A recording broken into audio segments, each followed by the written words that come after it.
कसं बघताय या विजयाकडे? निश्चित मला बारामतीच्या तमाम जनतेने चांगल्या मताधिक्याने निवडून दिलं, त्याबद्दल मी तमाम बारामतीच्या जनतेचे विनम्रपणे आभार मानतो. त्यांना कायम ऋणात राहील आणि चांगल्या पद्धतीने काम करण्याची तो त्या बारामतीकरांच्या सर्व जनतेला ग्वाही देतो. कसं बघताय?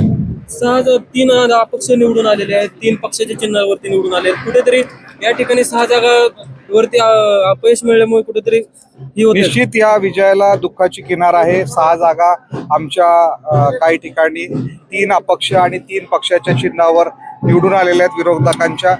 निश्चित याची फार मोठी खंत आमच्या सर्व राष्ट्रवादीच्या कार्यकर्त्यांमध्ये आहे. त्या ठिकाणी ज्या 6 जागा पडल्या त्या ठिकाणी आम्ही निश्चित जनतेकडे पुन्हा जाऊ की ते कुठं आमच्या चुका झाल्या होत्या, कुठं आमचं काही कमतरता होती, त्या सगळ्या गोष्टी आम्ही नोंद करून पुढं त्यांच्या सेवेमध्ये कुठेही कमी पडणार नाही याची ग्वाही देतो. ह्या गोष्टी झघडल्यात आणि त्याचं फार मोठं दुःख आमच्यामध्ये आहे, पण निश्चित त्या ठिकाणी जाऊन आम्ही त्याची कारणामं असं शोधून जनतेला न्याय देऊ. आपण पाहिलं तर 30 ते 35 वर्षानंतर नगराध्यक्षपद मिळतंय, 5 वर्षासाठी अखंड नाही. 30 ते 35 वर्षांनी नाही, 2012 ते 17 मध्ये 5 वर्षासाठी 5 वर्ष. त्यावेळेस टेन्युअरच 2.5 वर्षाचा होता.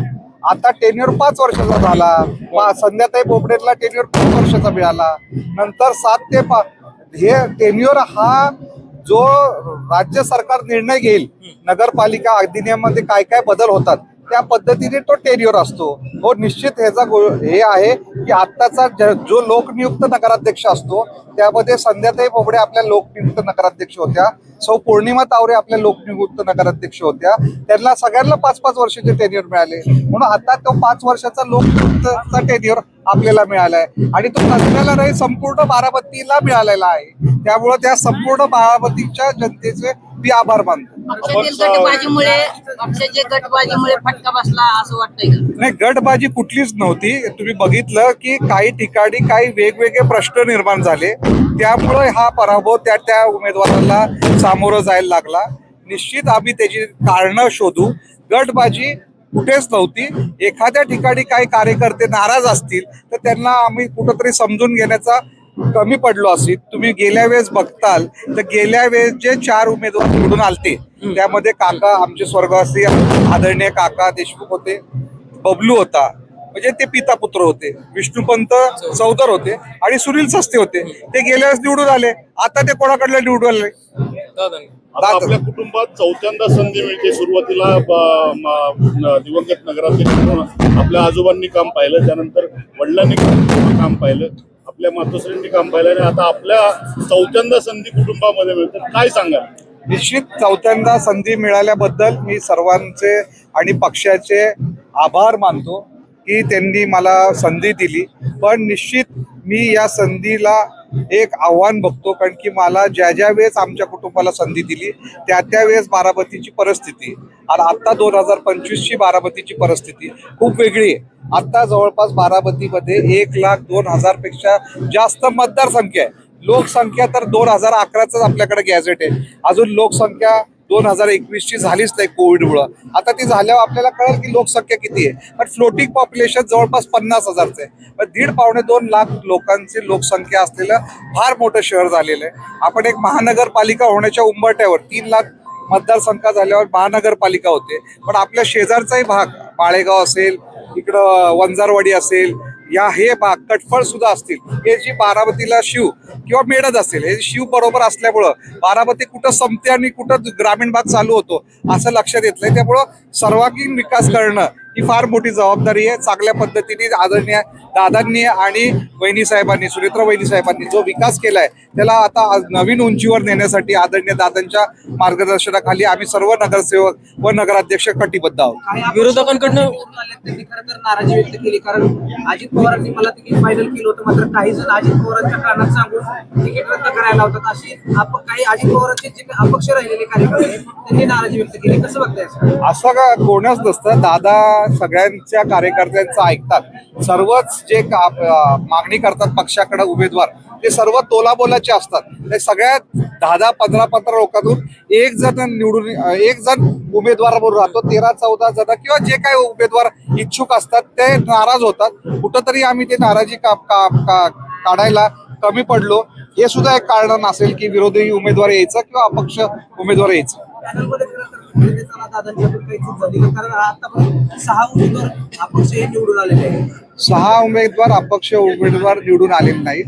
3 पक्षाच्या चिन्हावर उभे आलेले आहेत. त्यामध्ये बसपाचा एक उमेदवार आहे, एक तुतारीचा आहे आणि एक ह्याचा आहे रासपचा आहे. 3 राष्ट्रीय पक्ष आहेत तिथे आणि 3 अपक्ष उमेदवार निवडून आलेले आहेत. गेल्या वेळेस 4 अपक्ष निवडून आले होते. त्याच्यामध्ये मी आत्ताच सांगितलं, बबलू देशमुख, त्यांचे वडील कैलासवासी काका देशमुख, विष्णुपंत चौधरी आणि सस्ते हे सुद्धा आज उमेदवार आमच्याकडे येऊन आमच्याकडेच निवडून आलेत ना. त्यामुळे त्याची काळजी करू नका. किती निवडून आलेत, जरी कुठंतरी आम्ही कमी पडलो असेल तरी आम्ही जनतेचे प्रश्न सोडवण्यासाठी आदरणीय दादांच्या मार्गदर्शनाखाली पुढच्या 5 वर्ष जो दादांनी विकास आतापर्यंत केलेला आहे त्याला अजून पुढच्या उंचीवर नेण्यासाठी आम्ही कुठेही कमी पडणार नाही. विरोधकांकडनं पक्षाच्या महिला शहराध्यक्ष आहेत, त्यांचा देखील पराभव झाला. कुठेतरी या पराभवाचं आत्मचिंतन पक्षाच्या माध्यमातून केलं जातं. निश्चित आम्ही तो फार आम्हाला जिव्हारी लागणारा विषय आहे. निश्चित त्याच्यामध्ये आम्ही आत्मचिंतन त्या जागेबरोबर इतरही 5 जागेंचं करू. त्यामध्ये आम्ही सगळ्या गोष्टींच्या जे या पराभवाला कारणीभूत ठरले ते पक्षस्तरावर वरिष्ठ नेत्यांच्या स्तरावर त्याचा आढावा घेण्यात येईल.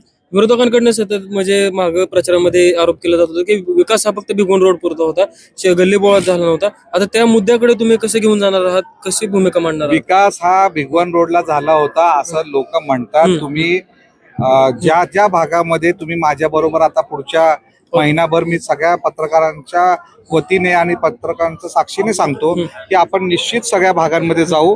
कुठं कुठं काय काय विकास झालाय हे आम्हीच तुम्हाला दाखवू आणि त्या पुढे कुठंतरी कमी झाला असेल, कुठंतरी जास्त झाला असेल, तो समतोल विकास साधण्याचा आदरणीय दादांनी सांगता सभेमध्ये सुद्धा तसा शब्द दिलेला आहे आणि समतोल विकास चालूच आहे. कुठंच असा दुजाभाव नाही. मी मगाशीच सांगितलं, भिगवण रोडला जास्तीची जागा असल्यामुळं, त्या भागात शैक्षणिक संकुल असल्यामुळं, त्या भागात औद्योगिक MIDC भाग असल्यामुळं त्या भागामध्ये तो विकास दिसतो. इतर भागांमध्ये आता शारदानगरच्या रस्त्याला तिथं आपण 4 पदरीकरण करतोय. आता शारदानगर शैक्षणिक संकुल मोठ्या प्रमाणात तिथे AI सेंटर होते. हे सगळं सेंटर झाल्यावर बाळेगाव रोडला सुद्धा फरक दिसेल. इंदापूर रोडला सेंट्रल बिल्डिंग आहे. डॉक्टर बाबासाहेब आंबेडकरांचा पूर्ण पुतळा त्या रोडला आहे. सगळ्या आता सेंट्रल पार्क आपण त्या रोडला करतोय, तो इंदापूर रोड झाला. मोरगाव रोडला आपण मेडच्या इथं आयुर्वेदिक कॉलेज चालू केलं, तिथं आपण विकास झालेला आहे. बहरमपूरच्या रोडला पोलीस उपमुख्यालय झालं, त्या साईडला आता त्या साईडचा विकास झालाय. गुणोडी रोडला आपण मंजारवाडीला आपल्या कृषी उत्पन्न बाजार समितीचं तिथं मोठं बाजार म्हणजे जनावर बाजार आणि अजून काही सेंटर्स तिथं देतोय, तो समतोल विकास करतोय. तांदूळवाडीमध्येच आपण एक इंटेलिजन्सचं सेंटर आदरणीय दादांनी सांगता सभेमध्ये 23 कोटीचा प्रकल्प जाहीर केला, तिथं सुद्धा होतोय.